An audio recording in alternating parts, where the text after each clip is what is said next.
All right, guys, I just got back from seeing Aquaman and the Lost Kingdom, and I do have to say, I had a lot of fun with this movie.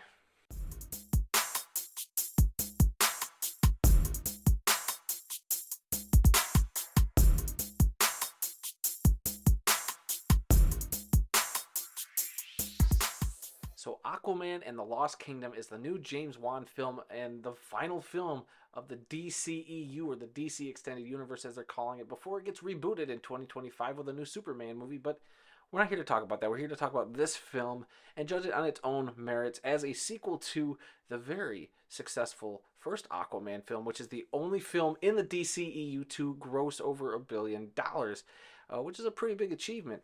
And look, there's a lot of negativity and a lot of bad buzz around this Aquaman film because, I mean, the review embargo didn't lift till a little bit ago, as I've seen it, and the Rotten Tomatoes score isn't great, and just not a negativity, and I don't understand it.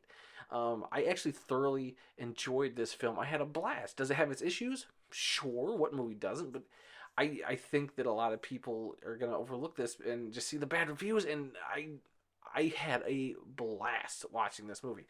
Now, look, the story here is pretty simple. Aquaman, Arthur Curry, played by Jason Momoa, has to recruit his brother, the enemy from the first film, the Ocean Master, his brother Orm, half brother Orm, to help stop Black Manta, the villain from the first movie, or one of the villains from the first movie, from enacting a plan with this evil Black Trident to essentially change the world and to destroy Aquaman's family.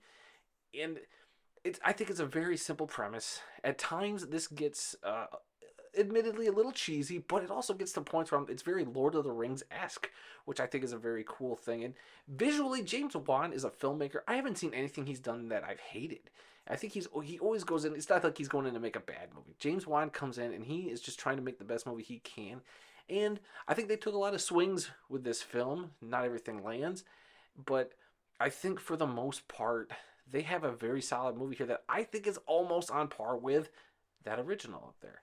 And let's just start with the performances. You know, Jason Momoa is Aquaman. I have fun with him being this version of Aquaman. And you could tell watching this that he had a blast making this film. And I had a blast watching him in this film. He is so much fun. He's charismatic. He carries this movie. The man who stole the show, though, in this is Patrick Wilson, P. Willie, if you will, as Orm, aka Ocean Master, aka Aquaman's half brother. Patrick Wilson's awesome. I love Patrick Wilson in practically everything he's in.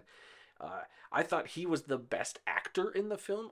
I think he showed great comedic chops. He showed great, stoicism, and I liked everything about him. And the literal fish out of water as Aquaman tries to talk to him about like cheeseburgers and beer and like stuff from the surface world. It was funny and fun, and there is a great running gag with him and the cheeseburger, which gets paid off in a post-credit scene. So check that out. And the rest of the cast. Look, I know Amber Heard is a hot topic when it comes to film fans and Johnny Depp fans, and I'm not here to talk about any of that crap. I'm just gonna say, look, she's in the movie, and she's in the movie not actually a little more than I thought she was gonna be, and I thought they'd show her at the beginning, and then we just never hear from her again. But she is sprinkled throughout this movie, and I have no problem with that. I like her Mera. The problem with her character is she doesn't get enough to do it, and that's hard to tell if that was from rewrites because of the whole outside of the film thing, which I'm not going to get into, or if it was more of like they wanted to focus more on Aquaman and Orm's relationship, so Mera kind of took a back seat. Look, she has a few badass moments in this. She doesn't have the greatest acting chops in my opinion, but I think there are a couple moments of drama that I think she nails, and I'm not going to get too specific on what those moments of drama are, but let's just say that it does involve Aquaman and Mera's son, Arthur Jr., which is a very pivotal part of the movie. And who else?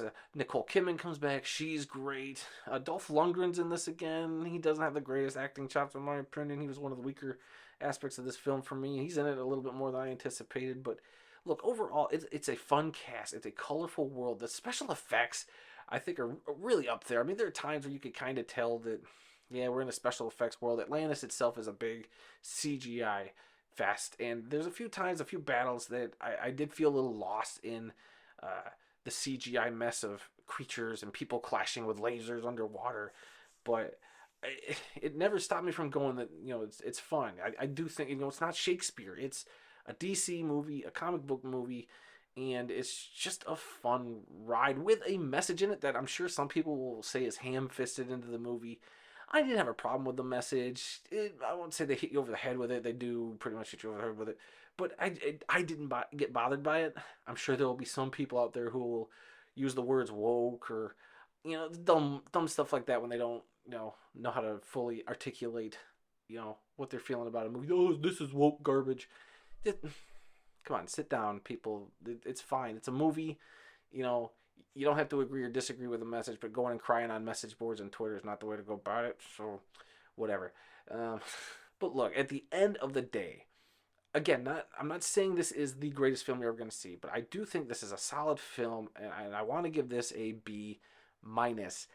Like I said, even I have my issues with it. I know it's not perfect, but darned if I wasn't sitting there just smiling the whole time, having a good time, which is what you're supposed to do with these movies. Go in and you have a fun time. And, if it's got something to say and if it's a little more poignant than usual, then all the better for it. But here, I think people will be entertained by it. I've already seen people hating on it, and I just don't understand it. I mean, I get it. Film is subjective and to each their own. But I am going to be one of the people who will say, go check out Aquaman and the Lost Kingdom. It's a good time, especially around the holiday season. I think this is a fun one. There's a lot of great visual comedy gags, and I think that this will be a crowd pleaser overall, regardless of what the Rotten Tomatoes critics scores and all that stuff. And that's their opinion. But I think on the whole, people who aren't coming in here looking for, typical film trappings that critics usually go and nitpick, I think they're going to enjoy this. And, let me know. If you don't enjoy this, that's fine. Just give me more reasons than it was woke garbage or you don't like Amber Heard. She's in the movie for a total of 8 minutes. Like, calm the heck down.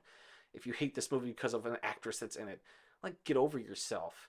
But anyway, look, I have been Adam Snow, and those were my thoughts. And I'm sure people will attack me for them, and that's okay.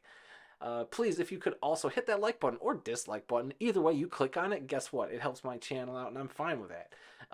Be sure to leave your comments below because that also helps. Subscribe, hit the bell notification, be notified whenever I drop new videos. It would be greatly appreciated. And guys, until the next review, I'll be seeing you. And goodbye, DCEU. I'm very excited about this Superman Legacy reboot for the DC Universe. I think it's much needed.